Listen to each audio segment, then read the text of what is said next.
In this tutorial, I'll be recreating this transition using the original After Effects project so you can see every layer, effect, and setting, making it much easier to understand how everything works. The transition consists of 2 scenes with a 3D skull animation in between. We'll start with the first part of the transition using the ball action effect. First, add keyframes to the properties shown here and make sure the rotation axis is set to Z-axis. Then move a few frames forward, set the displace value to around -680, and increase the rotation to about 45 degrees. When we reach the skull section, we'll simply reverse the ball action animation we just created. Instead of the particles breaking apart, it should feel like the animation is playing backwards, pulling everything together to form the skull. Then the skull starts breaking apart again, leading into the second scene, and as the second scene appears, we reverse the effect one more time so everything assembles back into the footage. Once you understand this workflow, you'll be able to create similar transitions with almost any object or scene. Also, make sure every ball action effect uses the Z rotation axis, otherwise the spinning animation won't look nearly as good.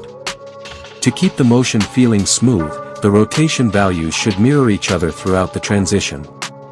As for the skull animation, it's just a simple GLB model that doesn't require any materials or extra setup, and I've included it in the description. The entire animation is created using only position and rotation keyframes. I'll quickly import the model again just to show you how simple it is, and you can animate it however you like.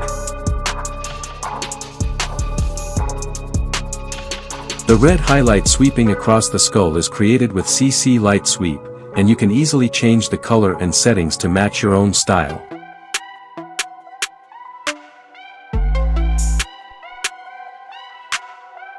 I'm also using Sapphire Glow, which works similarly to Deep Glow, to give the model a softer cinematic look.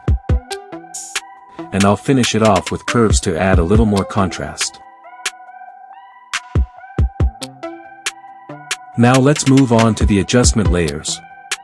In the first adjustment layer, we'll gradually match the colors between the footage and the skull using the tint effect, animating it from the original colors to a slightly warmer yellow tone with keyframes, and I'll also add another glow effect here. The second adjustment layer is used to hide any imperfections during the transition, so it's much brighter and almost works like a flash. The most important effects here are glow and radial fast blur.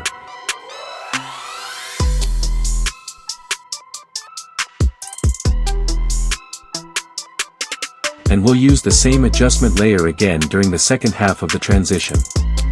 At the same time, we'll reverse the tint animation, bringing the colors back from warm yellow to their original look.